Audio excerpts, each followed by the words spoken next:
Organisasi sendiri itu mempunyai sejarah yang sangat luar biasa, yang atas dasar wasiat dari pendiri sendiri, yaitu Ki Hajar Harjautomo. Beliau mengamanahkan kepada Eyang Sutomo Mangkujoyo. Kalau sekarang Satrati tanpa organisasi, Mas, menurut pandangan Mas Aris, karena mungkin gini Mas ya, mungkin kita semua tahu organisasi kalau merusak persaudaraan, untuk apa organisasi, Mas? Tapi harus paham fungsi organisasi, manfaat organisasi Desa Trati itu untuk apa. Ya.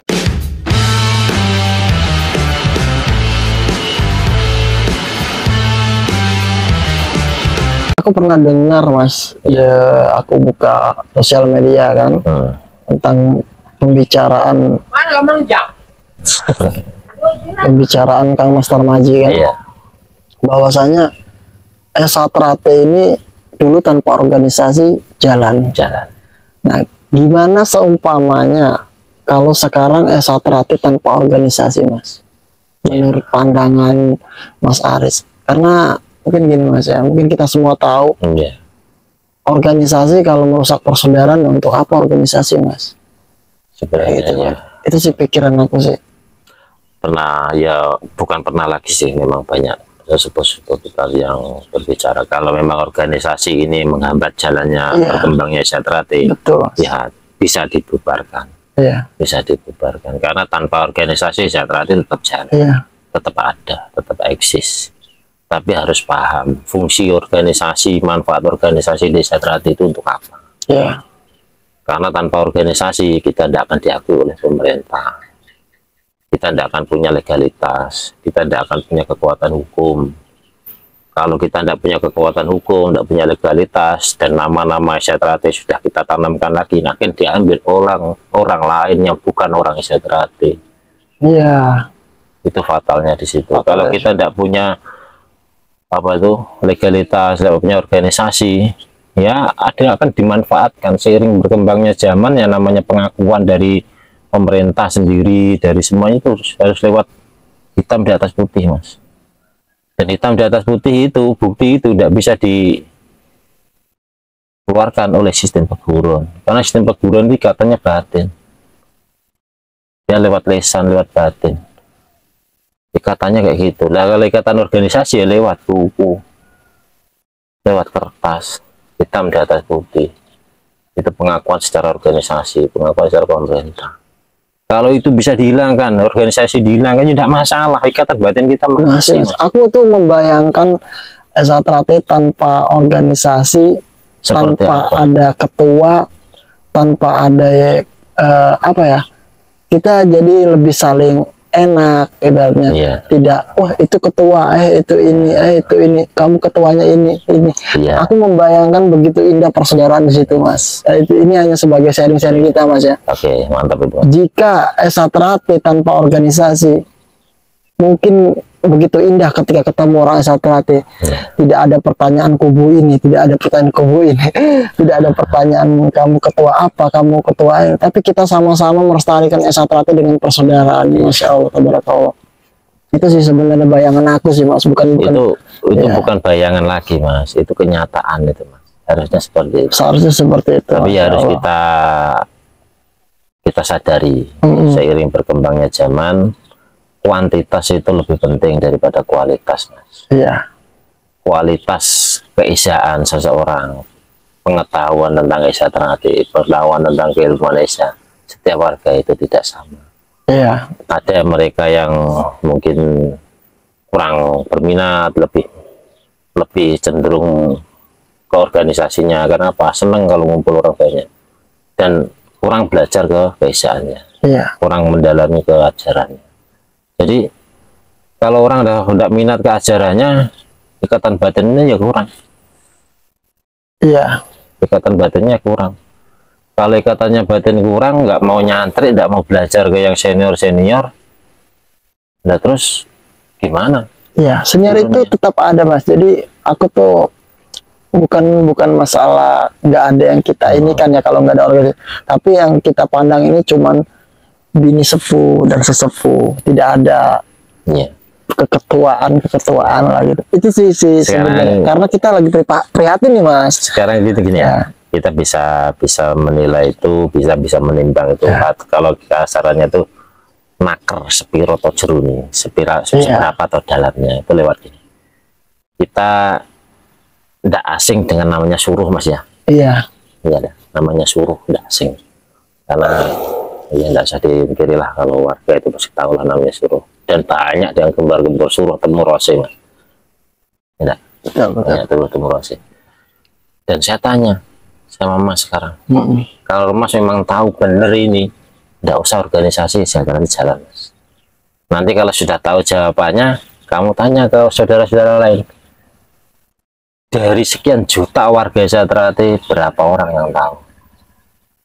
Nah, yang tahu ini layak mendapatkan gelar guru. Tidak usah organisasi, tidak penting lagi. Sekarang saya tanya sama Mas, suruh itu rasanya, rasanya suruh itu seperti apa?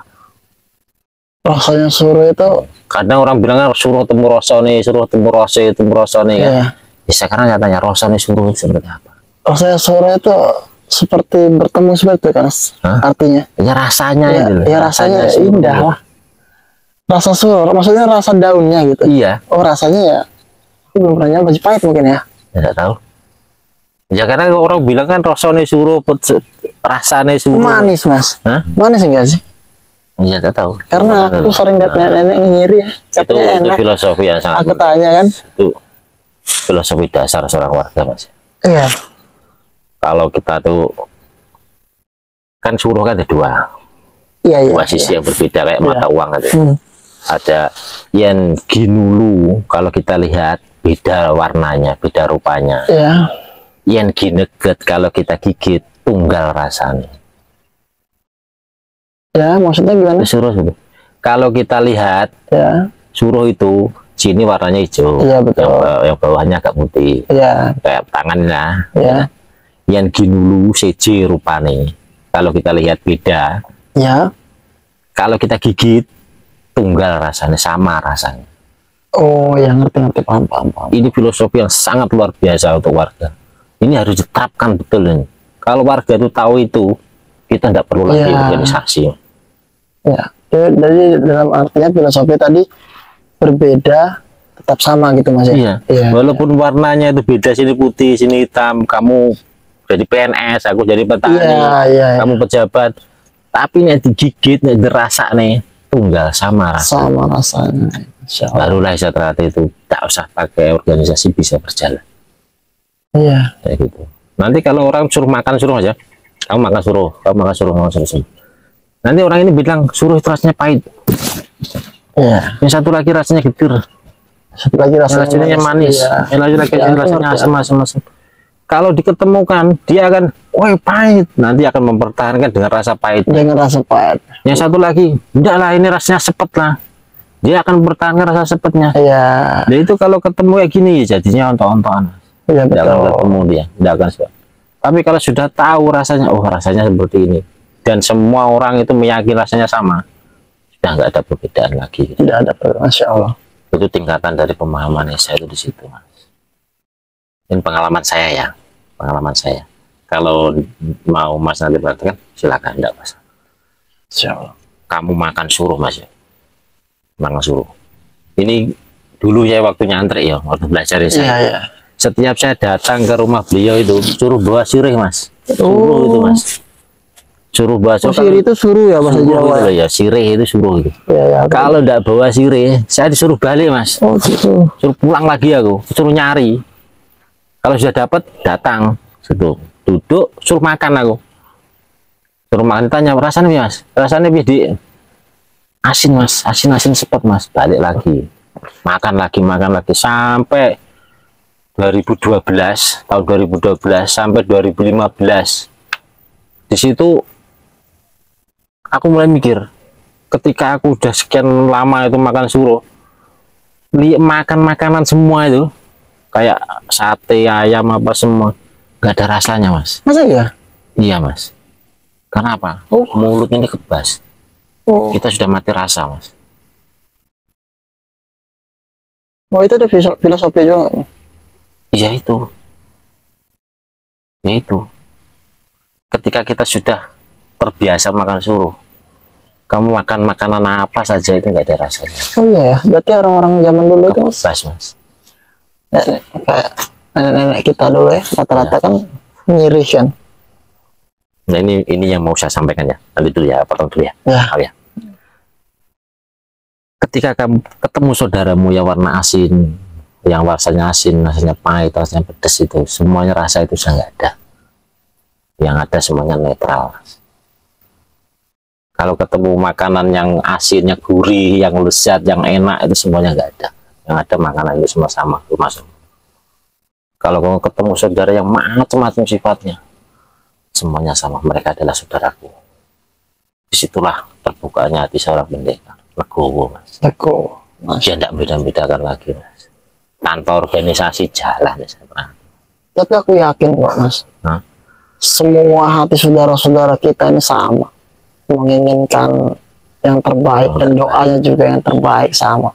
Ya. Tidak ada yang menginginkan perpecahan, karena terbukti ketika saya main ke sini, semua tidak ada yang membahas ketuamu siapa. Itu alhamdulillah ya, pribadi saya. Tidak ada yang membahas kamu dari mana, enggak ada. Dia lihat kalau kita orang Esa, alhamdulillah penyambutan yang dibahas juga ya tentang persaudaraannya. Alhamdulillah lah. Aku yakin doa kita semua itu sama loh. Dan ini mungkin ya buat dulur-dulur yang dengar kayak gini mungkin ya kurang sepemahaman sama pembicaraan kami, mungkin ya kami mohon maaf, tapi yang pasti ini curahan hati saya selama menjadi seorang warga. Ya karena sama, saya yakin sama, doa kalian semua sama, tidak perlu saya ucapkan, mas ya. Ya kalau membahas Reza Trate yang tahun ini itu beda pembahasannya dengan Reza Trate 10 tahun yang kemarin. Iya, 20 tahun yang kemarin itu beda. Karena apa? Reza Trate itu berkembangnya ke atas, mas. Bunganya mekar, mas. Iya. Bukan muncul, bukan gini ya. Iya. Bukan kecil di pucuk ya. Iya. Gitu. Itu yang harus kita pahami. Jadi seiring berkembangnya teknologi, berkembangnya dunia ini, Reza Trate juga akan berkembang. Semakin tinggi pohon, semakin kencang angin. Kita ini tidak bisa dibahas singkat ya. Iya. Tidak bisa dibahas singkat ya tentang apa yang terjadi, fenomena yang terjadi saat ini. Contoh yang Mas bilang tadi, kenapa warga kok sekarang berarti ada yang bahas tentang kenapa Reza Trate kok bisa pecah, Reza Trate kok bisa jadi blok sini, blok situ. Sebenarnya saat itu tidak pecah. Ada yang meyakini berarti ada yang tapi kalian-kalian yang meyakini sebenarnya. Kalian itu yang menciptakan nama-nama nama-nama yang baru lah di P1. Sebenarnya kalian P1 itu tidak pernah pecah. P1 semua berpusat di Madiun. Tidak pecah, mas ya. Hati kita pun tidak pecah. Insya Allah. Alangkah disayangnya kalau kita ibaratnya bersengketa, berselisih paham dengan saudara kita. Dengan berselisih paham itu kita sudah mengiyakan kalau ada orang lain Reza Trate itu pecah. Kenapa?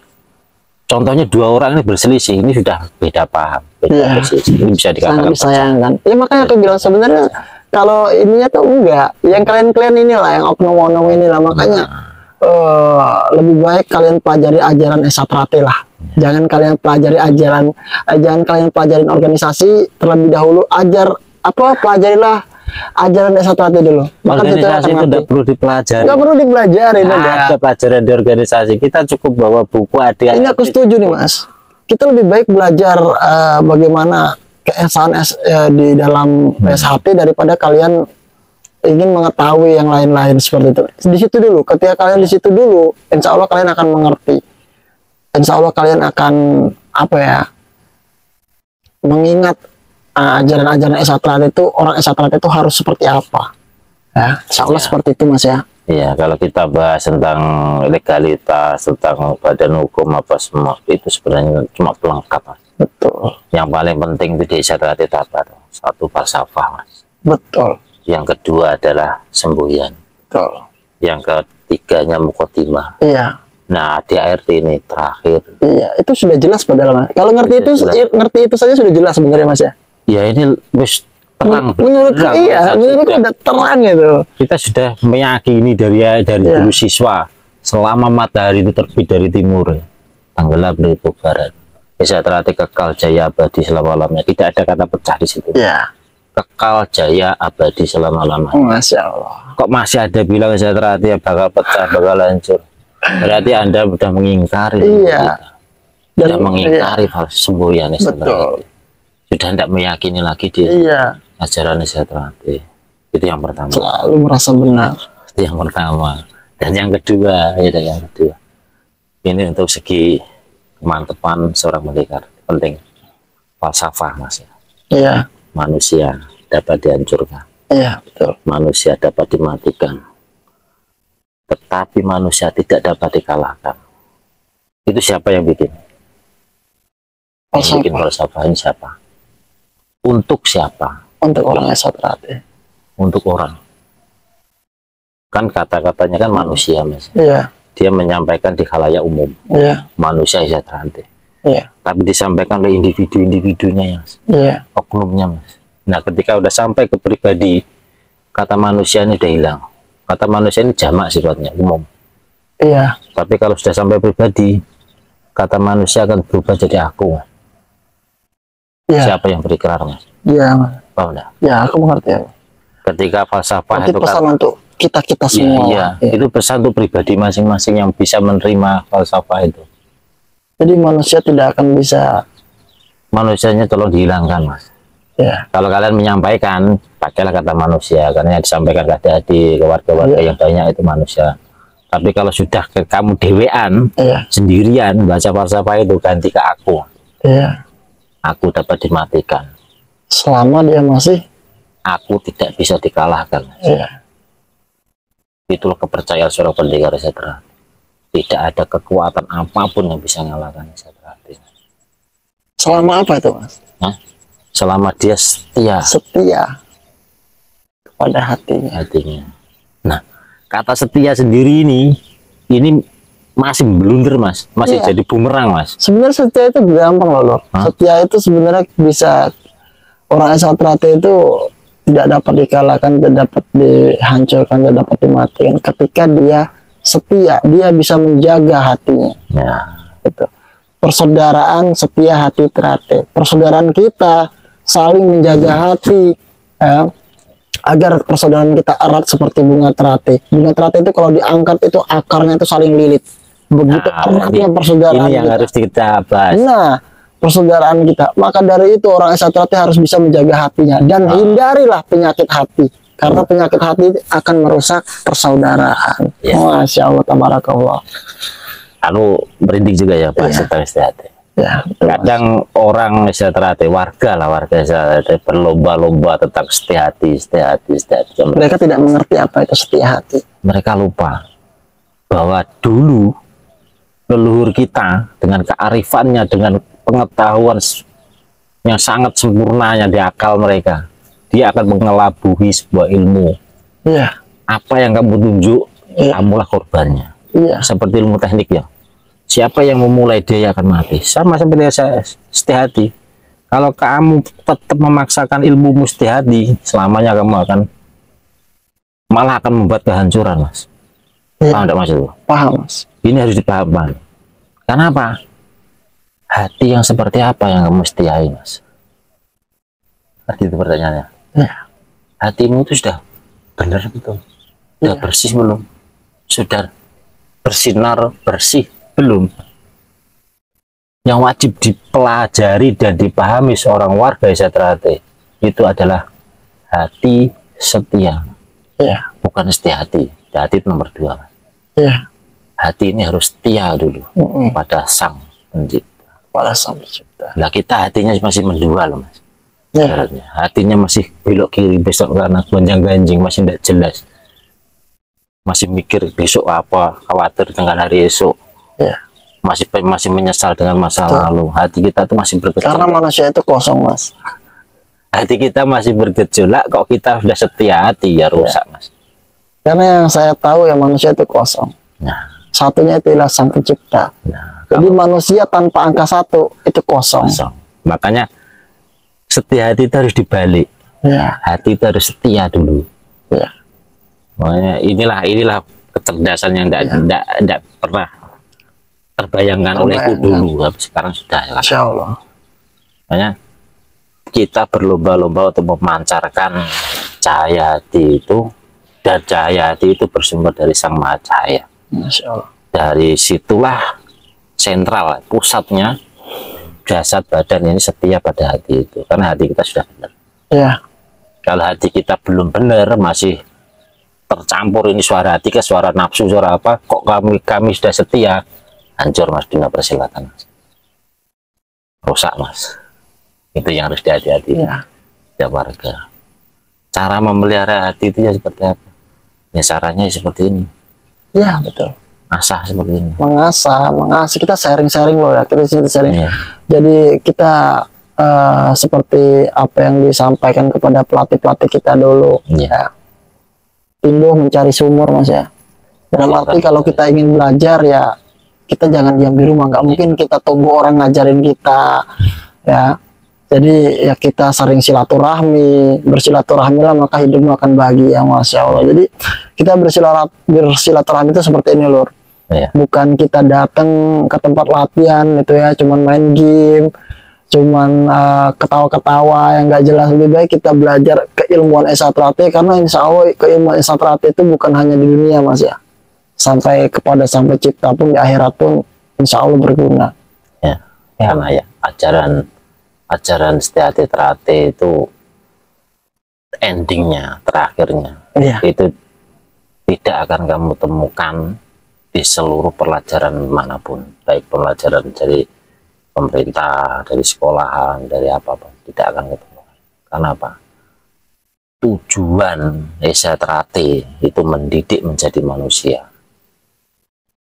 Tidak aku teruskan ya, karena sudah final itu. Iya. Yang tahu benar tahu salah itu tidak penting bagi saya. Mengajari kita untuk jadi orang. Enggak Mas. Dalam arti untuk kalau menjadi orang itu harus mengenal diri ya. Orang yang sempurna Mas. Orang yang sempurna. Kalau orang Jawa dulu di Setia Trate itu ada artinya terakhir di alina terakhir. Ini harus diketahui ya. Alina terakhir itu Setia Trate itu bakal menjadi insan kamil Mas.